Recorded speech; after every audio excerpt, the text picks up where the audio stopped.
Hello friends, my self सी ए रौनक मजमूदार। आज के video में हम बात करने वाले हैं रेरा के बारे में। देखिए, रियल एस्टेट सेक्टर इंडिया में सेकंड लार्जेस्ट सेक्टर है जो एम्प्लॉयमेंट जनरेट करता है। ये sector from years were not regulated. इस सेक्टर को रेगुलेशन कोई एक्ट नहीं करता था। उसको रेगुलेट करने के लिए एक एक्ट लाया गया जिसका नाम है real estate development and regulation act 2016।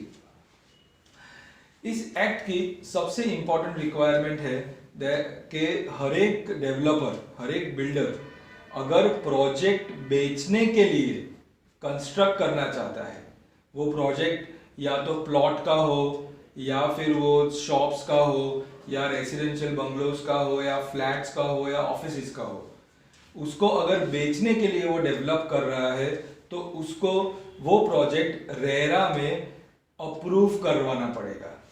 उस स्टेज को हम बोलते हैं रजिस्ट्रेशन ऑफ प्रोजेक्ट। ये प्रोजेक्ट अगर आपको रजिस्टर करवाना है तो आपको कंपलसरी रेरा बैंक अकाउंट खुलवाना जरूरी है। इस वीडियो में मैं आपके साथ बात करने वाला हूं कि रेरा बैंक अकाउंट का इंपॉर्टेंस क्या है, उसका ऑपरेशन क्या है और उसमें से हम कैसे पैसा विड्रॉ कर सकते हैं। अगर हम एक्ट के बारे में बात करें तो सेक्शन 4 में ये लिखा गया है कि हर एक कंपनी को एक सेपरेट एस्क्रो अकाउंट की तरह एक रेरा अकाउंट ओपन करवाना है। अभी ये जो एस्क्रो अकाउंट के बारे में हम बात कर रहे हैं, उसको प्रैक्टिकली हम हमारे बिजनेस में कैसे इनकॉर्पोरेट करेंगे उसके बारे में हम बात करेंगे। देखिए, खाली रेरा अकाउंट खुलवाना एडवाइजेबल नहीं है। सो एक पूरा सिस्टम है, एक क्लस्टर ऑफ अकाउंट्स है जो हमें खुलवाना चाहिए। सो इट इज एडवाइजेबल कि हमारे पास 3 अकाउंट हो। एक अकाउंट है जिसका नाम है कलेक्शन अकाउंट, दूसरा अकाउंट है जिसका नाम है रेरा अकाउंट और तीसरा अकाउंट है जिसका नाम है कंपनी अकाउंट और करंट अकाउंट। सी इवन ये जो अकाउंट है उसका नाम आपको कैसे रखना है उसके लिए भी एक एडवाइजरी है।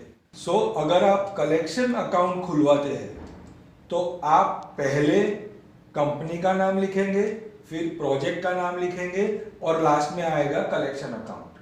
इसका मतलब आपका एबीसी कंपनी है, XYZ प्रोजेक्ट है तो नाम आएगा एबीसी XYZ कलेक्शन अकाउंट। उसी तरीके से रेरा अकाउंट के लिए ABC XYZ रेरा अकाउंट और कंपनी अकाउंट में आप नॉर्मल कंपनी अकाउंट के नाम से अकाउंट खुलवाएंगे। अभी ऐसा क्यों कहा गया है, ये नाम क्यों ऐसे डेजिग्नेट किए गए हैं, तो इसके पीछे एक रीजन है। अगर आप एक ही कंपनी में 3 प्रोजेक्ट कर रहे हैं तो आप इन अकाउंट्स को कैसे खुलवाएंगे, तो आप समझ ही गए होंगे हर एक प्रोजेक्ट के लिए ये क्लस्टर ऑफ अकाउंट्स खुलवाना जरूरी हो जाता है। इसलिए आप XYZ प्रोजेक्ट के लिए एक पूरा क्लस्टर ऑफ अकाउंट खुलवाएंगे, फिर आपने एक PQR प्रोजेक्ट शुरू किया तो उसके लिए एक अलग क्लस्टर ऑफ अकाउंट से पूरा खुलेगा। कभी कभी आप अपना कंपनी अकाउंट कॉमन रख सकते हो for all the projects, but advisable है कि आप हर एक प्रोजेक्ट के लिए अलग अलग अकाउंट खुलवाएं। ऑलराइट, ये हो गई बात 3 अकाउंट्स के बारे में। इनका करना क्या है, how do we operate this account, कौन सा पैसा कौन से अकाउंट में आपको डिपॉजिट करना है, कहां से पैसे का पेमेंट करना है, कहां से पैसा विड्रॉ करना है, उसके बारे में अभी हम बात करेंगे। We have 3 accounts, 100%, 70%, 30%। हम पहले रिसीट्स के बारे में बात करेंगे। किसी भी प्रोजेक्ट में प्रोजेक्ट शुरू करने के लिए पार्टनर कैपिटल लेके आएगा या अनसिक्योर्ड लोन लेके आएगा, तो वो पैसा आपको कंपनी अकाउंट में 30% अकाउंट में डिपॉजिट करना है। अगर आपने प्रोजेक्ट लोन लिया हुआ है तो प्रोजेक्ट लोन से भी आपको जो पैसा आएगा, जो रिसीव होगा, वो आपको 30% अकाउंट में डिपॉजिट करना है। अगर आपको कोई अलॉटी बुकिंग अमाउंट देता है, जिसको हम एडवांस फ्रॉम कस्टमर भी बोलते हैं, अगर वो बुकिंग अमाउंट देता है, वो पैसा, वो चेक आपको डिपॉजिट करना है कलेक्शन अकाउंट में, 100% अकाउंट में। 100% अकाउंट से आपका पैसा ऑटोमेटिकली डिवाइड हो जाएगा। 70% अकाउंट में 70% पैसा चला जाएगा और आपके कंपनी अकाउंट में 30% पैसा आ जाएगा। सो अगर आपका कोई भी अलॉटी बुकिंग करता है तो 70% पैसा रेरा अकाउंट में रहेगा और 30% पैसा आपके कंपनी अकाउंट में आ जाएगा। अभी अगर किसी अलॉटी ने लोन लिया है, हाउसिंग लोन लिया है या फिर मॉर्गेज लोन लिया है, तो लोन से जो चेक आएगा वो आप कहां डिपॉजिट करेंगे? तो वो चेक आपको कलेक्शन अकाउंट में ही डिपॉजिट करना है। नॉर्मली आपके प्रोजेक्ट्स का एपीएफ हुआ रखता है। अगर आपको एपीएफ में एक डेजिग्नेटेड अकाउंट नंबर और नाम देना है तो आप कलेक्शन अकाउंट रजिस्टर करवाएंगे। आपको आपके बैंकर को समझाना पड़ेगा कि हम रेरा अकाउंट नहीं दे सकते। ये बहुत ही कॉमन प्रॉब्लम होता है जब आप एपीएफ के लिए जाएंगे। मेक श्योर कि आप कलेक्शन अकाउंट रजिस्टर करवाए, उसी के नाम का चेक आए, ऑटोमेटिकली आपका पैसा जैसे डिस्ट्रीब्यूट होना है वैसे हो जाए। अभी ये सब हमने बातें कर ली अबाउट रिसीट्स। पेमेंट का क्या, एक बिल्डर कहां से पेमेंट करेगा? सो फ्रेंड्स, आपको एक चीज याद रखनी है कि यहाँ पे मैक्सिमम जरूरत आपको 30% अकाउंट, कंपनी अकाउंट की पड़ेगी। आप कोई भी नेचर का पेमेंट करेंगे आपके प्रोजेक्ट के लिए, वो सब पैसा आप 30% अकाउंट से देंगे।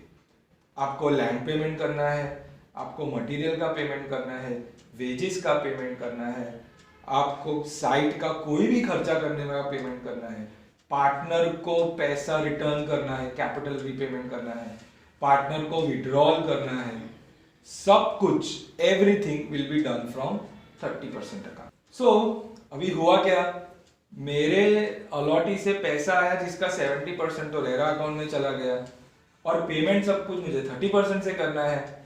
अभी इंपॉर्टेंट चीज ये है कि 70% अकाउंट में जो पैसा पड़ा है उसका करना क्या है।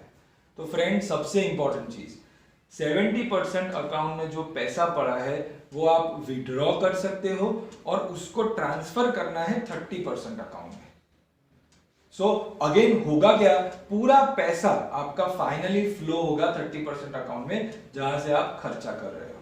सो ये जो 70% अकाउंट में पैसा पड़ा है वो विड्रॉ करने के लिए बहुत ही सिंपल चीज की जरूरत है, वो है डेवलपमेंट ऑफ द प्रोजेक्ट। आप जैसे जैसे अपने प्रोजेक्ट का डेवलपमेंट करेंगे, जैसे जैसे आपका प्रोजेक्ट खड़ा होता जाएगा, आप 70% अकाउंट से पैसा विड्रॉ करने के लिए एलिजिबल हो जाओगे। ये एलिजिबिलिटी डिसाइड करने के लिए हमें रिलाई करना पड़ता है फॉर्म 3 पे, जो चार्टर्ड अकाउंटेंट साइन करके देता है। चार्टर्ड अकाउंटेंट फॉर्म साइन करता है जिसका बेसिस है form 1 and form 2 architect and engineer certificate. मतलब चार्टर्ड अकाउंटेंट के सर्टिफिकेट में जो पॉइंट नंबर 8 आता है, पॉइंट नंबर 8 है जहां पे लिखा होगा that eligible amount to be withdrawn from this project. वो जो एलिजिबल अमाउंट है वो अमाउंट आप विड्रॉ करके 30% अकाउंट में ट्रांसफर कर सकते हो। उसकी एलिजिबिलिटी मैंने जैसे आपको बताया, आपका प्रोजेक्ट जैसे जैसे बनता जाएगा वहां पे आपकी एलिजिबिलिटी भी बनती रहेगी। मतलब यहाँ पे आपको कभी भी पैसों का स्ट्रेन नहीं आएगा अगर आप अपना प्रोजेक्ट रेगुलरली डेवलप कर रहे हैं from the money given by the allottee. अगर आपके किसी अलॉटी ने बुकिंग कैंसिल करवाया है तो वो जो कैंसलेशन ऑफ बुकिंग है वो एलिजिबल हो जाता है फॉर विड्रॉल फ्रॉम 70% अकाउंट। सो कोई भी अगर एलओटी ने बुकिंग कैंसिल करवाया, 70% अकाउंट से पैसा विड्रॉ करो, 30% में लेके आओ और उसको पेमेंट कर दो। ये पूरा सिनेरियो समझने के बाद आप देख सकते हैं कि 70% अकाउंट में खाली दो ही चीजें हो रही है। एक 100% से पैसा आया और 30% में गया। आप रेरा में खाली ये रेरा अकाउंट है जो रजिस्टर करवाते हो। आप रेरा, आपका जो अथॉरिटी है वहां पे खाली रेरा अकाउंट की डिटेल्स रजिस्टर करवाते हो।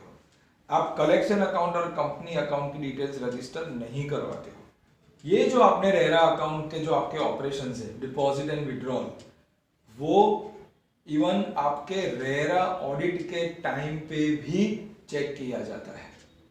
सो रजिस्ट्रेशन के साथ साथ रेरा ऑडिट के टाइम पे भी आपको ये रेरा अकाउंट में जो ट्रांजैक्शंस हुए हैं, आपने जो पैसा विड्रॉ किया है, उसकी एलिजिबिलिटी को ध्यान में रखना पड़ेगा। आई एम श्योर फ्रेंड्स, आप लोगों को रेरा अकाउंट के रिलेटेड जो इन्फॉर्मेशन की ज़रूरत थी वो इस वीडियो में कवर कर दी गई है। अगर आपको ये वीडियो पसंद आता है उसको लाइक करिए, उसको शेयर करिए और सब्सक्राइब करिए इस चैनल को ऐसे और नॉलेज के लिए जो आपको आपके बिजनेस में ज़्यादा से ज़्यादा हेल्प कर पाएगा।